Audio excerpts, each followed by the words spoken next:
Mereka sudah lama tidak tinggal di sini. Ibu itu melanjutkan kata-katanya. Ia kemudian menambahkan, makanya, waktu pertama kali saya melihat kamu di sini, saya heran. Kamu sedang apa sendirian di dalam rumah kosong ini?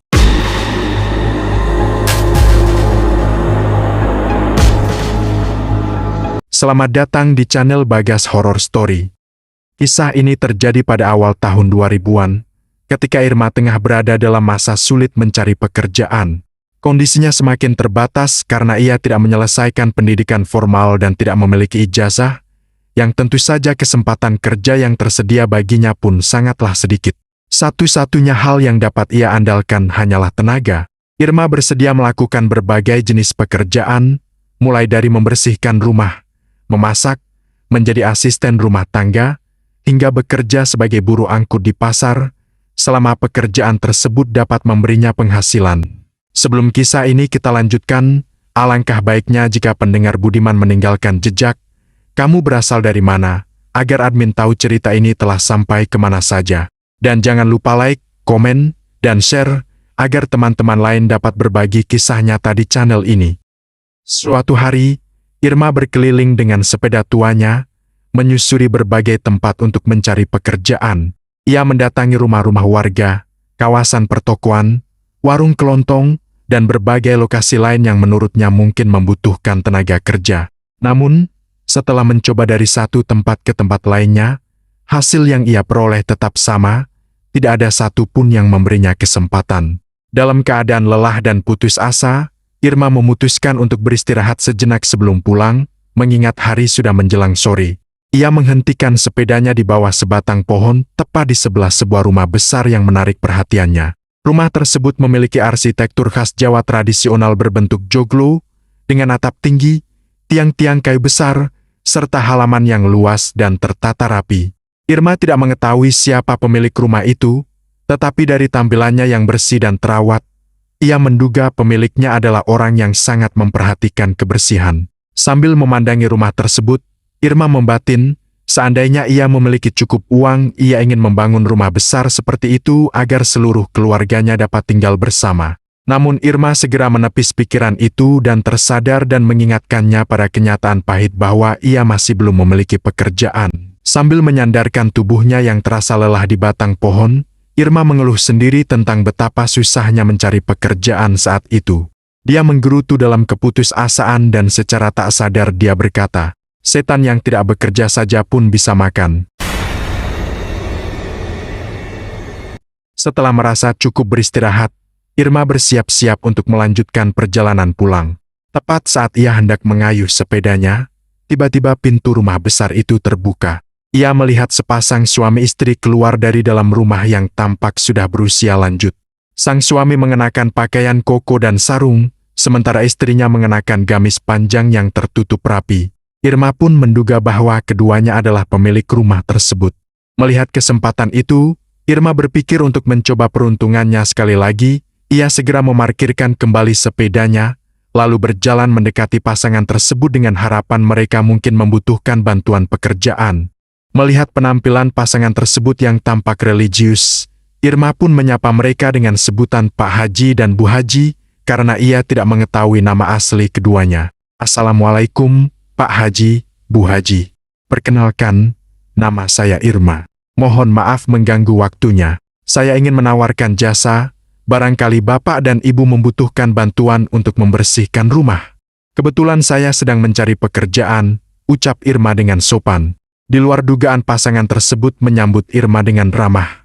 Bu Haji menjelaskan bahwa kebetulan mereka memang sedang membutuhkan seseorang untuk membantu pekerjaan rumah mengingat mereka hanya tinggal berdua di rumah itu. Kalau kamu bersedia, besok pagi kamu boleh datang ke sini dan mulai bekerja, ujar Bu Haji. Mendengar hal itu Irma segera mengucapkan syukur berulang kali.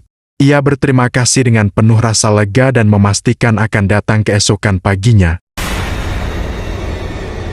Keesokan harinya, tepat pukul 7 pagi, Irma sudah tiba di rumah besar tersebut. Seperti sebelumnya, Pak Haji dan Bu Haji kembali menyambutnya dengan hangat. Bu Haji kemudian menjelaskan tugas-tugas Irma, yaitu membersihkan rumah, mencuci pakaian, mencuci piring, menyapu, serta mengepel lantai. Sementara untuk urusan memasak, Bu Haji akan menanganinya sendiri atau membeli makanan dari luar, dan Irma hanya perlu membersihkan peralatan dapur yang telah digunakan. Irma menyetujui semua itu karena pekerjaan tersebut sudah biasa ia lakukan. Kalau ada yang belum jelas, jangan sungkan untuk bertanya, tambah Bu Haji. Irma pun memberanikan diri mengajukan satu permintaan. Dengan hati-hati ia berkata, "Mohon maaf Bu, jika tidak merepotkan, apakah saya boleh menerima upah secara harian? Saya membutuhkan uang untuk kebutuhan makan dan keperluan sehari-hari." "Oh, tentu saja tidak masalah, nanti setiap sore. Setelah kamu selesai bekerja, kami akan langsung membayar upahmu, dan kamu boleh pulang," jawab Bu Haji. Hari itu, Irma langsung memulai pekerjaannya. Ia menyapu, mengepel lantai, mencuci piring dan mencuci pakaian sesuai instruksi. Karena penghuni rumah hanya 2 orang, pekerjaan yang harus diselesaikan tidak terlalu banyak. Ia mencuci beberapa potong pakaian di dalam ember, 3 piring kotor, serta 1 mangkuk yang berisi sisa sayur lodeh. Tanpa terasa waktu pun berlalu.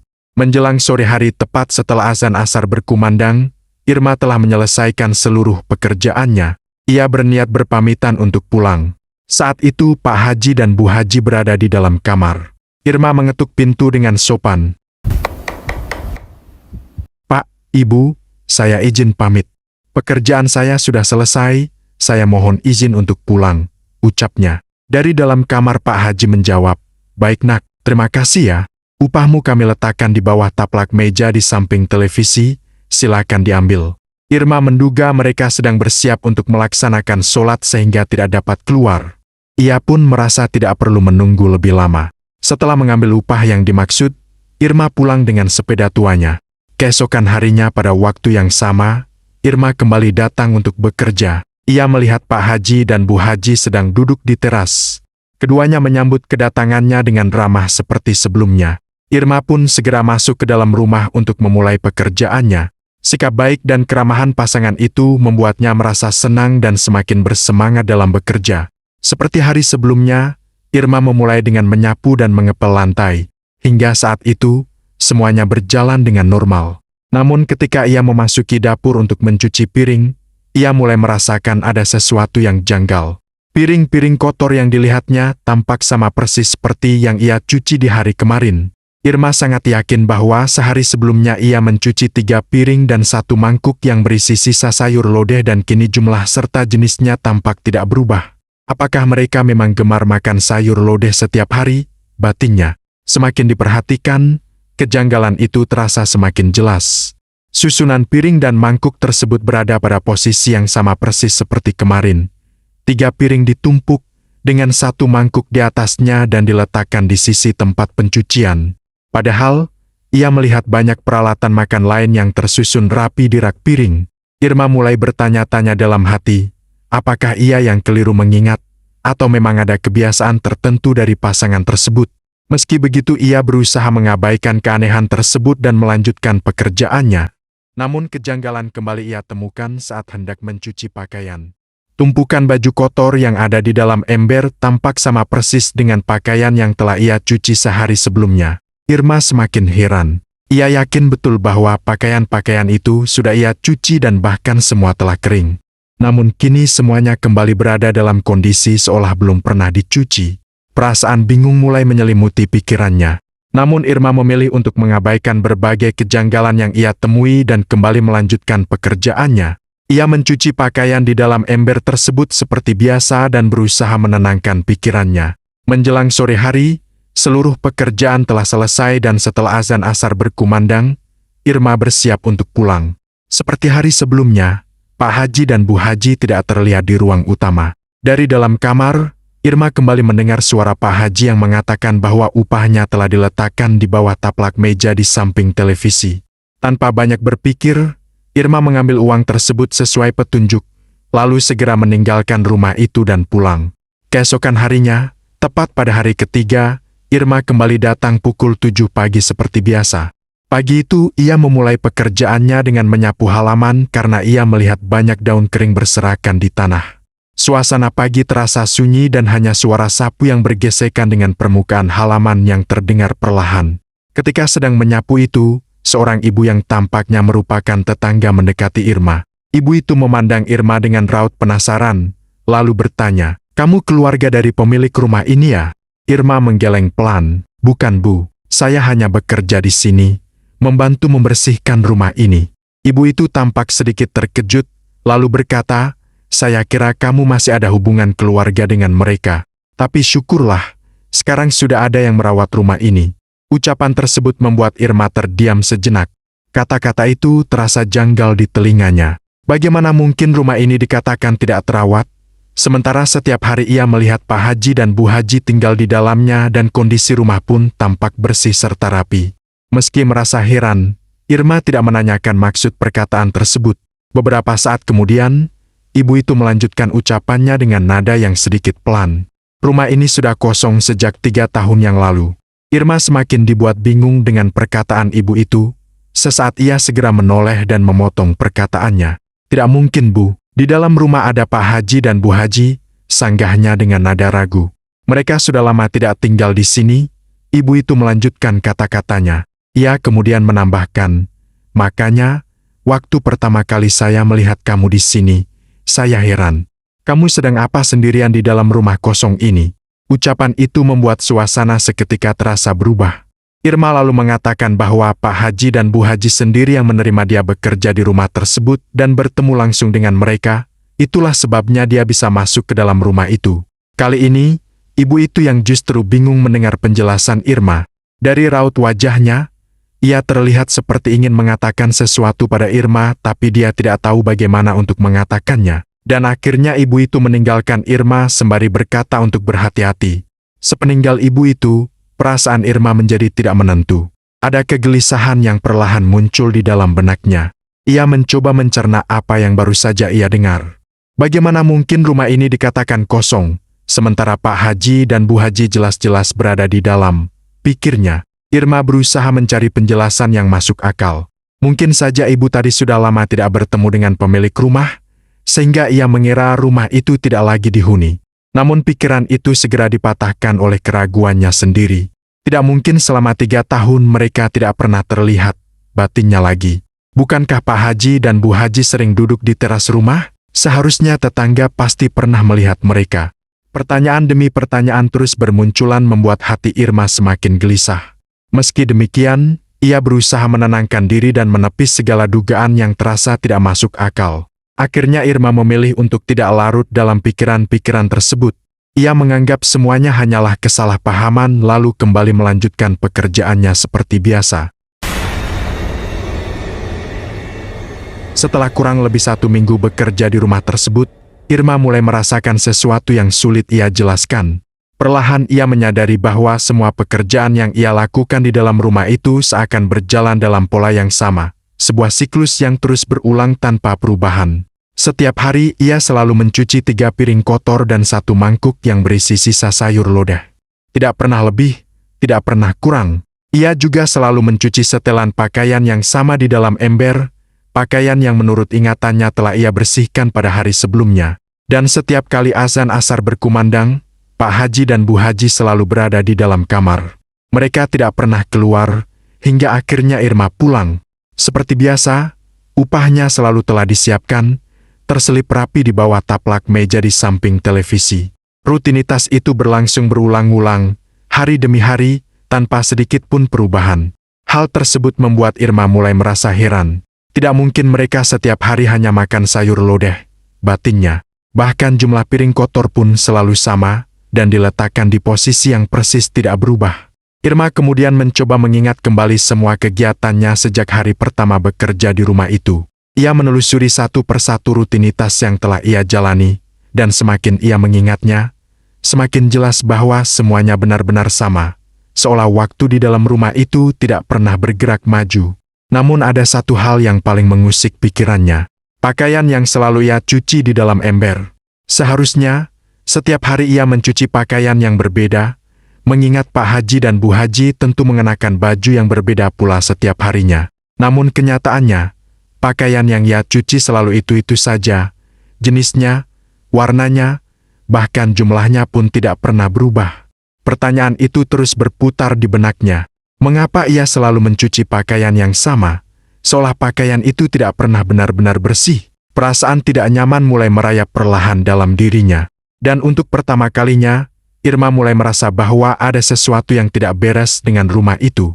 Meskipun dia berusaha menenangkan diri dan berpikir secara positif, berbagai keanehan yang dialaminya di dalam rumah itu tidak serta-merta hilang dari benaknya. Justru sebaliknya, semua peristiwa janggal itu terus terbayang-bayang, mengikuti setiap langkahnya sepanjang perjalanan pulang. Pikirannya dipenuhi oleh pertanyaan-pertanyaan yang tak kunjung menemukan jawaban. Perasaan bingung perlahan berubah menjadi kegelisahan. Ada dorongan dalam dirinya untuk mencari penjelasan, bukan sekadar menenangkan hati, tetapi untuk memastikan bahwa apa yang dialaminya masih dapat diterima oleh akal sehat. Akhirnya Irma mengambil keputusan. Ia teringat pada seseorang di kampungnya, seorang penatua yang dikenal memiliki kemampuan melihat hal-hal yang tidak kasat mata dan kerap dimintai pertolongan ketika terjadi sesuatu yang dianggap berada di luar nalar. Orang-orang di kampung biasa memanggilnya Mak Ilis. Setelah pulang dari pekerjaannya hari itu, ia mendatangi rumah Mak Ilis. Irma kemudian menceritakan seluruh kejanggalan yang ia alami selama bekerja di rumah tersebut kepada Mak Ilis, tanpa melewatkan satu detail pun. Setelah mendengarkan dengan saksama, Mak Ilis seolah telah memahami sesuatu yang tidak diucapkan. Mak Ilis selalu mengambil sebotol air putih, membacakan doa-doa atau mantra di atasnya, kemudian menyerahkannya kepada Irma. Ia berpesan, "Jika besok kamu masih melihat hal-hal yang janggal, minumlah air ini."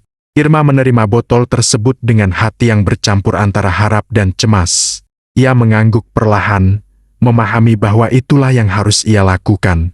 Keesokan paginya, seperti biasa, Irma berangkat bekerja ke rumah Pak Haji dan ia tidak lupa membawa sebotol air putih pemberian Mak Ilis. Setibanya di sana, segala sesuatu tampak berjalan seperti hari-hari sebelumnya.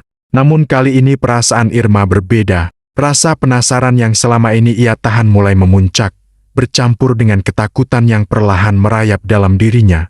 Ketika waktu menunjukkan sore hari dan Pak Haji serta Bu Haji kembali berada di dalam kamar, Irma merasa inilah saat yang tepat untuk melakukan apa yang telah disarankan oleh Mak Ilis. Dengan tangan yang sedikit gemetar, ia membuka botol tersebut dan meminum air putih itu hingga habis. Setelahnya, ia terdiam menunggu sesuatu terjadi. Beberapa saat berlalu, hening. Tidak ada perubahan apapun. Namun perlahan, dalam hitungan menit Irma mulai merasakan kelopak matanya terasa berat, seolah ditarik oleh rasa kantuk yang tidak wajar. Kepalanya mulai terangguk-angguk, seperti seseorang yang hampir tertidur pulas. Dan tepat ketika ia hampir benar-benar terlelap, tiba-tiba kesadarannya tersentak kembali. Matanya terbuka lebar, dan apa yang ia lihat di sekelilingnya tidak lagi sama. Irma benar-benar gemetar begitu menyadari perubahan yang terjadi di sekelilingnya. Rumah yang selama ini tampak bersih, rapi, dan terawat, kini berubah drastis. Dinding-dindingnya terlihat kusam dengan cat yang terkelupas di berbagai bagian. Lantai yang sebelumnya bersih kini tampak kotor dan berdebu. Perabotan yang dulu tertata rapi kini terlihat berantakan, seolah-olah telah lama ditinggalkan tanpa penghuni. Pemandangan itu menyerupai sebuah rumah kosong yang telah terbengkalai selama bertahun-tahun. Seketika, Irma teringat pada ucapan ibu tetangga yang mengatakan bahwa rumah tersebut memang sudah lama tidak berpenghuni. Perasaan takut mulai merayapi dirinya. Kalau rumah ini kosong, lalu kemana Pak Haji dan Bu Haji? Dan siapa yang selama ini aku temui? Batinnya dengan suara bergetar. Belum sempat ia mencerna seluruh kejanggalan itu, tiba-tiba terdengar suara gaduh dari dalam kamar. Suara itu keras dan tidak beraturan, seakan berasal dari sesuatu yang dipaksakan bergerak di dalam ruangan. Jantung Irma berdetak semakin cepat. Napasnya mulai memburu. Rasa takut yang sebelumnya hanya berupa kegelisahan kini berubah menjadi ketakutan yang nyata. Ia teringat, sebelum meminum air putih tadi, ia yakin bahwa Pak Haji dan Bu Haji berada di dalam kamar tersebut.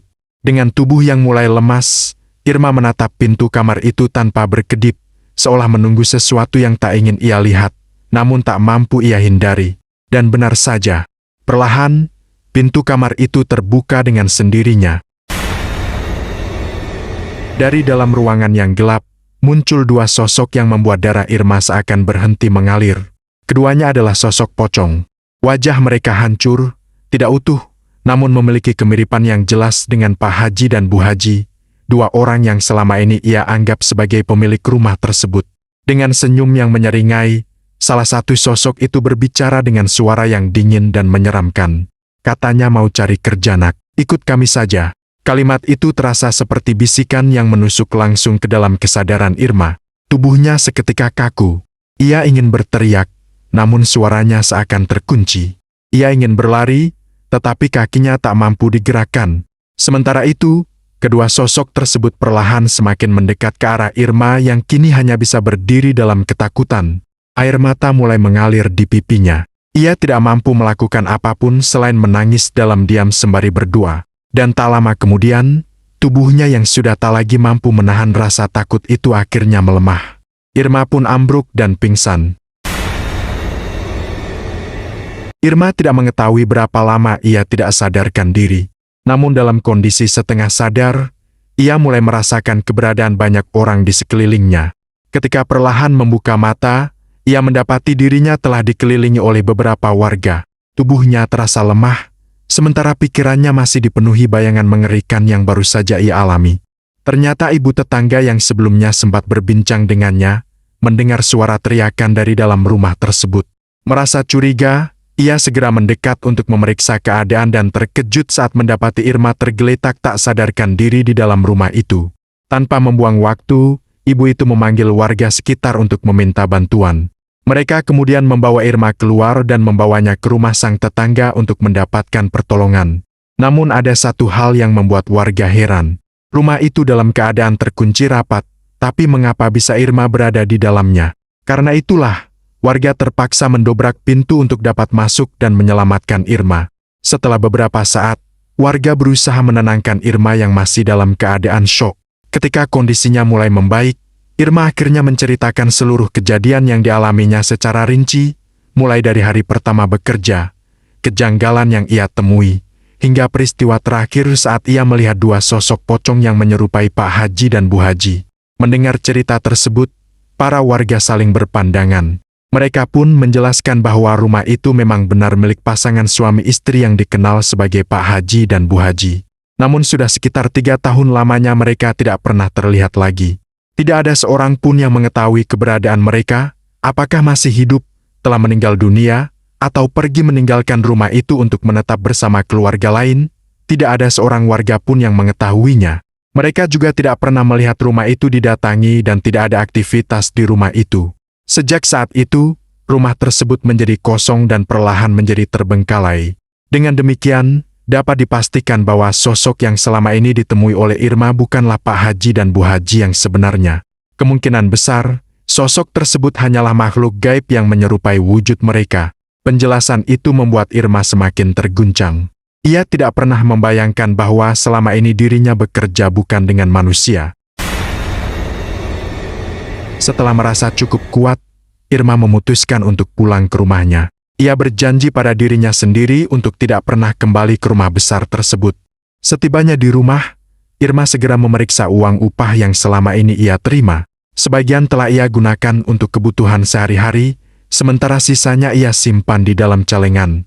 Namun saat ia membuka celengan itu, tubuhnya kembali gemetar. Uang yang ia simpan itu telah berubah menjadi daun-daun kering. Irma terdiam. Perasaannya campur aduk, antara tidak percaya, takut dan sedih. Niatnya untuk mencari pekerjaan demi bertahan hidup justru membawanya pada pengalaman di luar nalar yang tak pernah ia pikirkan sebelumnya. Dengan hati pasrah, Irma mencoba menenangkan diri. Ia berdoa, memohon perlindungan agar tidak lagi mengalami kejadian serupa. Hari-hari pun berlalu. Irma kembali menjalani kehidupannya dan berusaha mencari pekerjaan baru. Dan sejak peristiwa itu, ia tidak pernah lagi mengalami gangguan aneh seperti sebelumnya. Namun demikian, kejadian tersebut tetap membekas dalam ingatannya.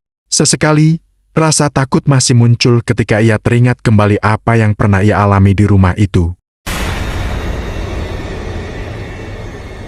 Dan dari kisah ini, kita bisa mengambil sebuah pelajaran.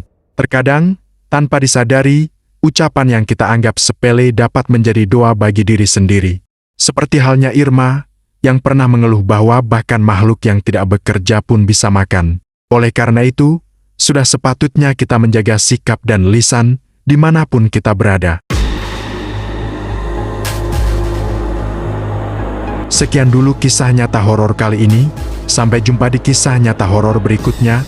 Salam santun dari kami tim Bagas Horror Story.